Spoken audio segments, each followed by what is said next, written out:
Howdy all, grab yourself a beer, it is time for some Path of Exile discussion.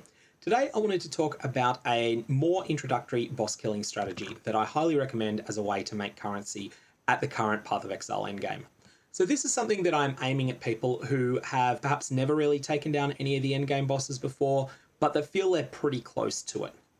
If you've killed the Guardian of the Phoenix, if you find it pretty easy to beat tier 16 map bosses, maybe with the odd occasional death, but you usually get them down, then I want to suggest that you step it up by going to farming the Shaper.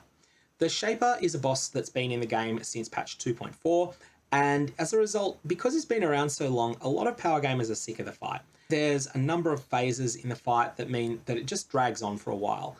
What this means is that the very, very best boss killers aren't really interested in doing the fight. They feel like they're sick of it, and they would rather be running things that they can do back-to-back faster. This then creates a really interesting economic niche because the Shaper drops some fantastic loot that people want, and that's something that you can easily fill. So, what does it cost to get into the Shaper? You'll need a Fragment of the Hydra, the Chimera, the Phoenix, and the Minotaur. These sum to about 33 chaos in the current League economy.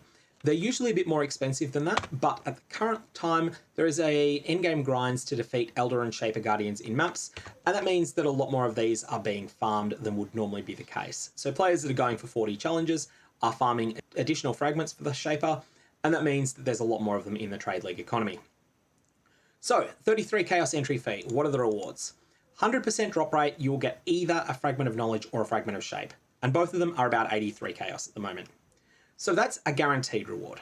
Next, you have your RNG-based reward, which is the Orb of Dominance. This was added in 3.17, and really the price for Shaper sets has not adjusted for this at all.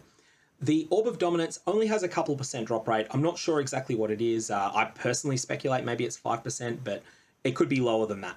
Let's just say for argument's sake it's lower than that and it's only 3%.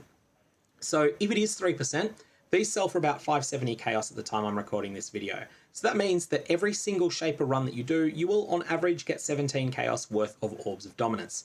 If it turns out that it's actually 5%, then you're going to get 28 chaos worth of Orbs of Dominance instead. But let's say it's 3%. In that case, you are looking at 83C plus 17C is 100C in average rewards. Then there's the items that Valdo himself drops, uniques, which are all basically worthless at this point in the league, and he will drop Shaper influence bases. Most of these are pretty low in value as well, but they're worth picking up. Sometimes someone will want them, especially something like a heavy belt. Someone might try and chance a mage blood onto that. Those people are going to buy a very large number of Shaper influenced heavy belts in order to do that. So with all that in mind, it looks like everything is looking pretty good as far as the rewards go. You are inputting about 33 chaos, you're averaging 100 out. That's a 67 chaos profit on average per run, but 50C of that is guaranteed as well. So 50C is guaranteed, then you got 17 chaos from your chance of getting an Orb of Dominance, and then maybe there's more on top of that. Even if you don't ever get an Orb of Dominance, you're making 50C a run. At this point, if you can run 7 Shapers an hour, then you're making 350 chaos. If you can run 9 Shapers an hour, which is going to take a little bit more practice with the fight, at that point you're making 450 chaos an hour, which is pretty good. But then if you factor in a chance of getting an Orb of Dominance here and there, you might start looking at making more like 600 chaos an hour, and that's getting really competitive with a lot of other strategies. Additionally, you're getting familiarity with one of the bosses that is then included in 2 of the most important, more difficult endgame bosses. That is the Uber Elder encounter and also Maven's Invitation the Feared. Both of these are very, very lucrative encounters that are much harder than the Shaper fight. All of the practice that you've built up in fighting the Shaper in the Shaper's realm will also carry over to those fights and help you learn those as well. So with that in mind, highly recommend giving farming the Shaper a go.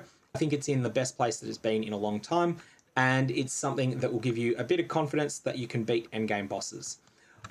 Fun fact, if you can beat the Shaper, you'll find that the Elder encounter is easier as well. So you'll also be able to do that. It's just that the Elder can cost a bit more to get into and doesn't have the guaranteed rewards. May your Val Orbs and your Orbs of Dominance have interesting results.